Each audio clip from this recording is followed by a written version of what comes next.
It's crazy that we're at a place where Conor McGregor is punching old men in the face, bending young ones over inside in pubs, repeatedly being involved in altercations with the law, and he's still the biggest star that we all must have back to try save the sport.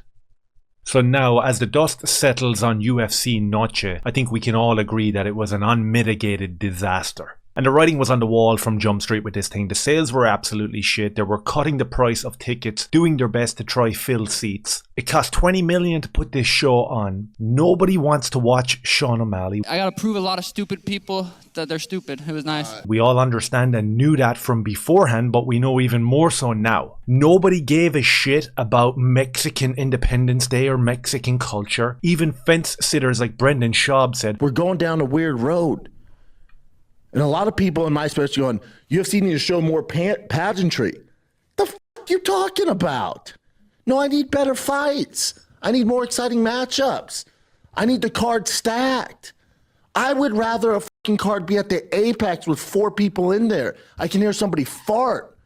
You give me a good card. Then this fucking history of Mexico. Okay, that's cool. Now do Independence Day. Now let's gear this towards some American people who are the predominant buyers of pay-per-view events and filling seats in these arenas. And if you actually pay attention to the UFC, MMA community, to the landscape, we have fallen to this really weird and bizarre place. Questions are being asked about, is this the end of UFC? Is this the end of MMA? Why is the interest not there? Why is the organization, the owners, Dana White, gaslighting people to try make them believe that Sugar Sean O'Malley, Israel Adesanya, Paddy Pimblett, Ian Gary are stars? Pay-per-view sales are down. They're through the floor. You know this because Dana doesn't want to talk about it. If they get a half decent one because maybe Conor was supposed to be on that card, or it's a UFC 300 type of thing, then he'll brag and he'll boast about it. Then he'll stick the finger out at journalists and the community in general, saying that I told you so. It seems to be a commonplace thing with Dana White now. So we find ourselves in this situation where we're constantly talking about the biggest star that has ever been within this community, within this organization, within this sport, that is Conor McGregor. And it's becoming exhausting watching the roller coaster circus ride of Conor McGregor. On any given day we could have stories of him becoming the president of Ireland or him bending some bird over inside a nightclub. It's so bizarre, the cycle that we're in with Conor McGregor. And what's even more bizarre is that the community in general, whilst they might not always admit to it, actually want and need Conor McGregor back in the sport. That's where we are at the moment. You have like nefarious goings on in the background with Conor McGregor and the upcoming bout with Michael Chandler that was cancelled. You have Michael Chandler been put into some nothing burger of a fight with Charles Oliveira. Conor McGregor is doing the bare knuckle FC media day and he's confused, he's agitated, he's angry. He's asking the UFC for joint ventures where he can go and box out in Saudi Arabia. And that puts the emphasis on the fact that maybe he wants to fight and he's ready to fight. And maybe the UFC are holding him back. The conspiracy theories fly back and forth in terms of what's actually going on there. Some people say that Dana White made a trip down to see Conor McGregor training and looked at it and was like, holy shit, this guy is nowhere near ready. Not only to get into the octagon against Michael Chandler, but against anybody. So the theory around the water cooler is that Dana is looking at Conor and thinking mentally unstable,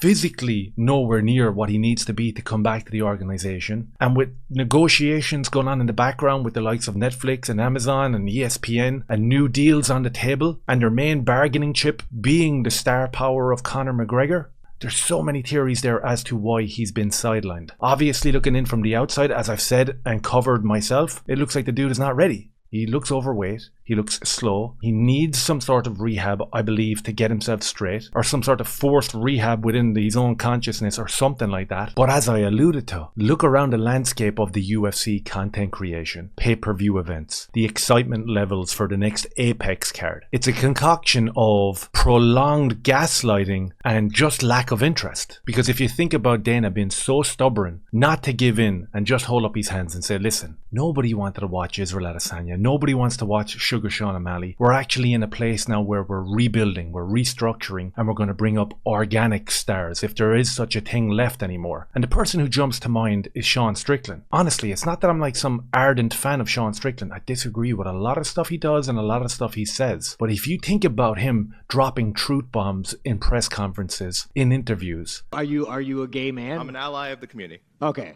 If you had a son and he was like, you had a son, he was gay, you'd be like, oh man, you don't want a grandkid? No problem with it. Oh man, well, dude, you're a weak fucking man, dude. You're part of the fucking problem. You elected Justin Trudeau. Like, when he sees the bank accounts, like, you're just fucking pathetic. And he's fighting style. People say that it's boring, that it's one-dimensional. He went in there and he beat the shit out of Israel Adesanya, and that was extremely enjoyable for a lot of people. Because it wasn't just him beating the shit out of some fruity, nail varnish wearing, absolute douchebag that nobody likes. It wasn't just that. It was almost like a fuck you to the UFC, because you're pushing and pushing and pushing this guy as a star, and he's not. And the pay-per-view numbers say that he's not, and the sales say that he's not, and the community in general say that he's not. And we have this with Sugar Sean O'Malley as well. The stats and the numbers don't lie, but the organization does. And they do it overtly to your face. And they expect you not to push back. And when we see Sean Strickland going against the grain, going against the organization, going against mainstream narratives, people are organically attracted to that. And he is genuinely one of the biggest stars in the UFC. And if they would just embrace what he has brought to the table in the last year and a half, then I think that we wouldn't be relying on the likes of Conor McGregor so much. It's crazy that we're at a place where Conor McGregor is punching old men in the face, bending young ones over inside in pubs, repeatedly being involved in altercations with the law, and he's still the biggest star that we all must have back to try save the sport. And I said this in my Noche reaction video, where I said that it's the most evident now than I've ever seen it in terms of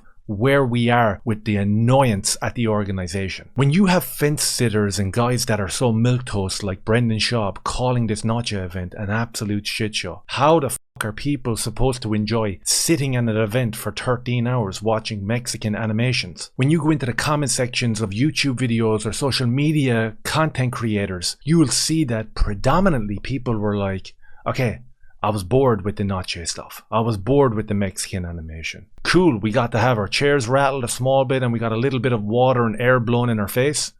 Awesome. Now can we go back to actual fights? Can we go back to actual organic stars like we've had in the past? So questions have to be asked of Dana White, of the UFC as an organization as a whole, and its owners, because we know that their owners are nefarious enough as well. We have to gauge what's going on within the sphere of comment sections, forums, Reddit forums, all this type of stuff. And we have to take into account what people are actually saying. We have to look at the content creations from some of the main MMA outlets, from the ex-fighters, from the current fighters, and gauge why the interest has suddenly hit this weird, strange lull. And we have to ask questions and we have to make correlations between Dana White's ardent social media followers equals pay-per-view events. That's not true.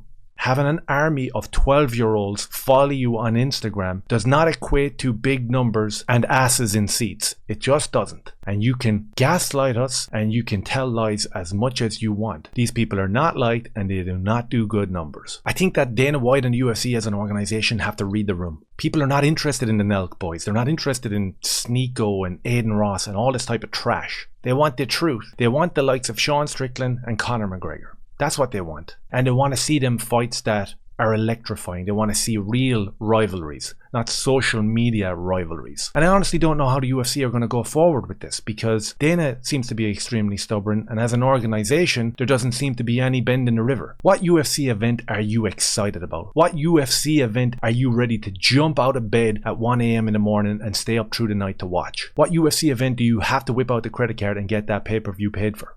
Which ones coming up are you going to do that for? Who are you going to travel to see? Sugar Sean O'Malley? Paddy Pimblett? Ian Gary? Hamzat Chimaev maybe? Tom Aspinall? Maybe Alex Pereira? Maybe Alex Pereira. But the UFC are going to have to do a stellar job protecting him. He can't fight any wrestlers. He's got to be protected.